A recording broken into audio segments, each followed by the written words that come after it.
नमस्कार दोस्तों, स्वागत है आपका आपके अपने YouTube चैनल पर जहां आप प्रतियोगी परीक्षाओं की प्रैक्टिस करते हैं और अपनी तैयारी को और भी बेहतर करते हैं। आज का पहला प्रश्न है, रामसर संधि पर हस्ताक्षर कब हुए थे? तो यह हुआ था ऑप्शन बी 1971। रामसर संधि 2 फरवरी 1971 को ईरान के रामसर शहर में हस्ताक्षरित हुई थी। इसका उद्देश्य आर्द्रभूमि के संरक्षण और सतत उपयोग को बढ़ावा देना है। भारत 1982 में इस संधि का सदस्य बना। अगला प्रश्न, तमिलनाडु में हाल ही में जोड़े गए नए रामसर स्थल कौन कौन से हैं? तो इसका सही आंसर होगा ऑप्शन बी, सक्कारा कोट्टई और तीर्थंगल। सक्कारा कोट्टई और तीर्थंगल पक्षी अभयारण्य तमिलनाडु के रामानाथपुरम जिले में स्थित है। यह मध्य एशिया फ्लाईवे प्रवासी पक्षियों का यह मार्ग है का हिस्सा है। ये जल पक्षियों के प्रजनन और भोजन के लिए महत्वपूर्ण स्थल है। अगला प्रश्न, रामसर स्थलों की संख्या के आधार पर भारत विश्व का कौन सा स्थान है? सही आंसर ऑप्शन सी, तीसरा।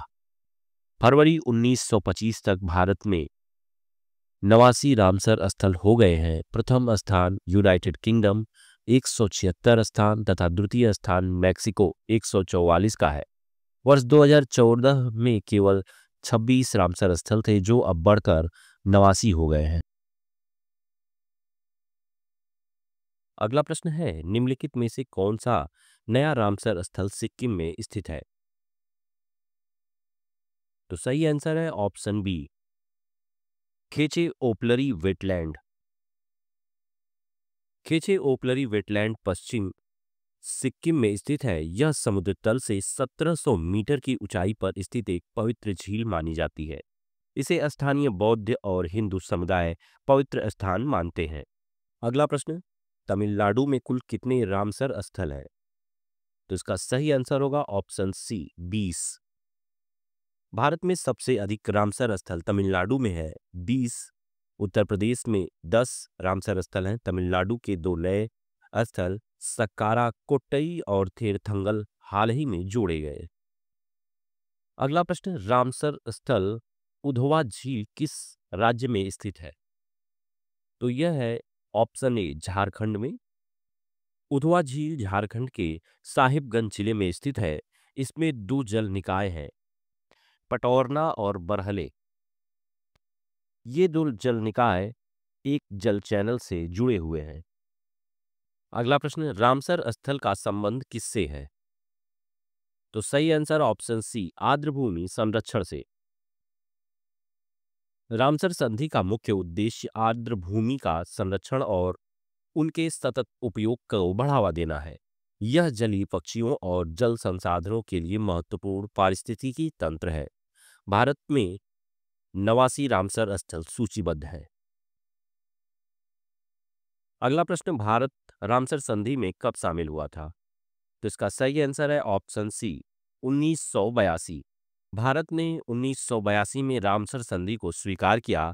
वर्ष 2014 तक केवल 26 स्थल सूचीबद्ध थे जो अब बढ़कर 89 हो गए हैं। भारत में कई प्रमुख वेटलैंड प्रवासी पक्षियों और जैव विविधता के लिए महत्वपूर्ण है। मध्य एशियाई फ्लाईवे किससे संबंधित है? प्रवासी पक्षी मार्ग से। मध्य एशियाई फ्लाईवे प्रवासी पक्षियों का एक प्रमुख मार्ग है। भारत में कई रामसर स्थल इस फ्लाईवे का हिस्सा है, जैसे सक्कारा कोट्टई और तीर्थंगल। इस मार्ग से पक्षी सर्दियों में साइबेरिया, मंगोलिया आदि से भारत आते हैं। अगला प्रश्न, भारतीय थल सेना की पूर्वी कमान के कोलकाता स्थित मुख्यालय पोर्ट विलियम का नया नाम क्या रखा गया है? Vijay Durg option C. East India company के शासनकाल में इसका नाम इंग्लैंड के राजा विलियम तृतीय के नाम पर रखा गया था। इसे 1963 में भारतीय सेना की पूर्वी कमान का मुख्यालय बनाया गया था। विजयदुर्ग का नाम छत्रपति शिवाजी के ऐतिहासिक किले से प्रेरित है। अगला प्रश्न, गुजरात में समान नागरिक संहिता लागू करने के लिए गठित समिति की अध्यक्षता कौन कर रहे हैं? जस्टिस रंजना देसाई। यह समिति 5 सदस्यीय है और फरवरी 2025 को गठित की गई उत्तराखंड के यूसीसी विधेयक का मसौदा भी इन्हीं की अध्यक्षता वाली समिति ने तैयार किया था। समिति को 45 दिन में रिपोर्ट देने के लिए कहा गया है। अगला प्रश्न, उत्तराखंड में समान नागरिक संहिता कब लागू की गई? ऑप्शन सी 27 फरवरी 2025। यह स्वतंत्रता के बाद यूसीसी लागू करने वाला भारत का पहला राज्य बना। यह सभी नागरिकों पर विवाह, तलाक, उत्तराधिकार, संपत्ति के अधिकार आदि मामलों में समान रूप से लागू होगा। यूसीसी लागू होने से धार्मिक आधार पर अलग अलग पर्सनल लॉ समाप्त हो जाते हैं। अगला प्रश्न, हाल ही में कितने नए आर्द्रभूमि क्षेत्र रामसर सूची में शामिल किए गए हैं? तो सही आंसर ऑप्शन बी 4। फरवरी 2025 में 4 नई वेटलैंड साइट को रामसर सूची में जोड़ा गया। यह घोषणा 2 फरवरी 2025 को अंतर्राष्ट्रीय वेटलैंड डे पर की गई। 2 फरवरी अंतर्राष्ट्रीय वेटलैंड डे होता है। अब भारत में कुल 89 रामसर स्थल हो गए हैं। अगला प्रश्न, भारत में अब तक कुल कितने रामसर स्थल हो गए हैं?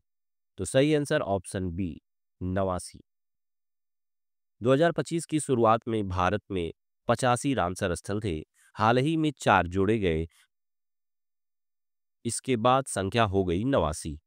रामसर स्थल संरक्षण के लिए अंतर्राष्ट्रीय स्तर पर मान्यता प्राप्त वेटलैंड होते हैं।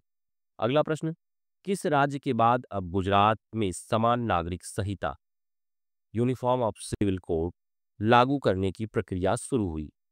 तो यह हुई है उत्तराखंड के बाद। उत्तराखंड में पहले हो चुका है 27 फरवरी 2025 को। गुजरात सरकार ने यूनिफॉर्म सिविल कोड लागू करने के लिए 5 सदस्यीय समिति का गठन किया है। जस्टिस रंजना देसाई समिति का नेतृत्व कर रही हैं। अगला प्रश्न, भारत में विजय दुर्ग नाम किस ऐतिहासिक स्थल से प्रेरित है? सही answer option B Chhatrapati Shivaji का किला। विजय दुर्ग छत्रपति शिवाजी के समय एक महत्वपूर्ण नौसैनिक अड्डा था। इसका नया नामकरण औपनिवेशिक विरासत को समाप्त करने के लिए किया गया है। पहले यह पोर्ट विलियम के नाम से जाना जाता था। अगला प्रश्न, भारतीय सेना की पूर्वी कमान का मुख्यालय 1963 से पहले कहाँ स्थित था? अगला प्रश्न है, भारतीय सेना की पूर्वी कमान का मुख्यालय 1963 से पहले कहाँ स्थित था? तो सही आंसर ऑप्शन बी लखनऊ। 1962 के भारत चीन युद्ध के बाद इसे लखनऊ से पोर्ट विलियम, अब विजय दुर्ग में स्थानांतरित किया गया। यह भारत की पूर्वी क्षेत्र की रक्षा रणनीति के लिए महत्वपूर्ण केंद्र है। इसे औपनिवेशिक विरासत से मुक्त करने के लिए नाम बदला गया। अगला प्रश्न, हाल ही में शहीद द्वीप नाम किस स्थान को दिया गया? तो सही answer option B Neil island. नील आइलैंड का नाम बदलकर शहीद द्वीप रखा गया। रॉस आइलैंड का नाम बदलकर नेताजी सुभाष चंद्र बोस द्वीप रखा गया। हैवलॉक आइलैंड का नाम बदलकर स्वराज द्वीप किया गया। अगला प्रश्न, रामसर स्थल किन वेटलैंड को संरक्षण देने के लिए चिन्हित किए जाते हैं?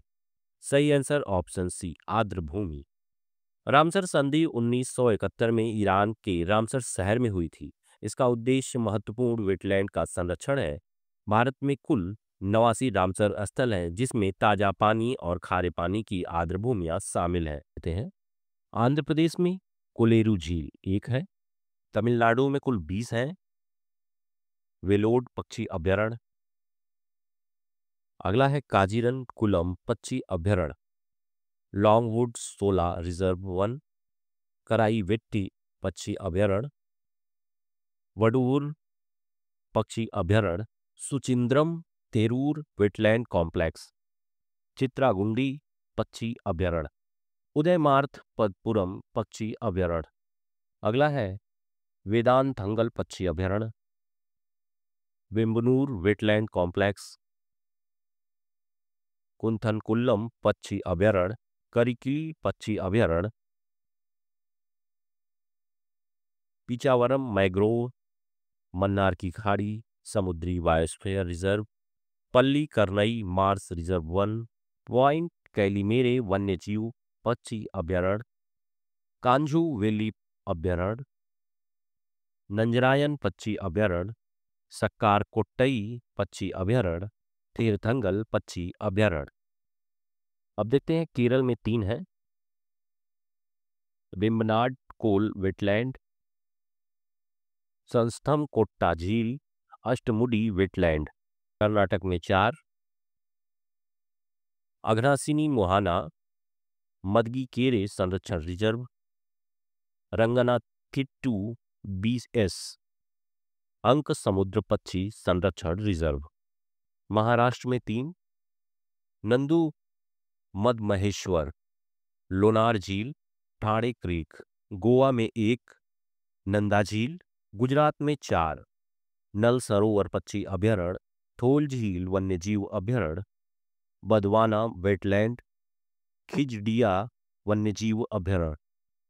राजस्थान में 2, सांभर झील, केवलादेव राष्ट्रीय उद्यान। उत्तर प्रदेश में 10, बकीरा वन्यजीव अभयारण्य, हैदरपुर वेटलैंड, ऊपरी गंगा नदी ब्रिजघाट से नरोरा विस्तार। सांडी पक्षी अभयारण्य, सरसई नावर झील, सूर सरोवर, समसपुर पक्षी अभयारण्य, समान पक्षी अभयारण्य, परवई आगरा पक्षी अभयारण्य, नवाबगंज पक्षी अभयारण्य। हरियाणा में 2, सुल्तानपुर राष्ट्रीय उद्यान, भिंडवासा वन्यजीव अभयारण्य। मध्य प्रदेश में 5, यशवंत सागर, साख्य सागर, सिरपुर वेटलैंड, भोज वेटलैंड, तवा जलाशय, कंवर झील, नांगी पक्षी अभयारण्य, नकटीपन अभयारण्य। ओडिशा में 6, असुपा झील, हीराकुंडा जलाशय, तमपारा झील, चिल्का झील, सतकोशिया कट, भीतरकनिका मैग्रोव। बंगाल में 2, पूर्वी कोलकाता वेटलैंड, सुंदरवन वेटलैंड। पंजाब में 6, हरीके झील, ब्यास संरक्षण रिजर्व, कांजली झील, केशोपुर मियानी सामुदायिक रिजर्व, नंगल वन्यजीव अभयारण्य, रोपड़ वेटलैंड। हिमाचल में 3, चंद्रताल, पौंगबांध झील, रेणुका झील। जम्मू कश्मीर में 5, Shallabugh wetland conservation reserve, Haigam wetland conservation reserve, Hokera wetland, Surinsar Mansar झीलें, वूलर झील। लद्दाख में 2, तोशोकार वेटलैंड कॉम्प्लेक्स, तोशोमोरीडी झील। उत्तराखंड में 1, आसन कंजर्वेशन रिजर्व। मिजोरम में 1, पाला वेटलैंड। मणिपुर में 1, लोकटक झील। असम में 1, दीपोर बील। त्रिपुरा में 1, रुद्र सागर झील। झारखंड में 1, उधवा झील। सिक्किम में 1, केचे ओपलरी वेटलैंड।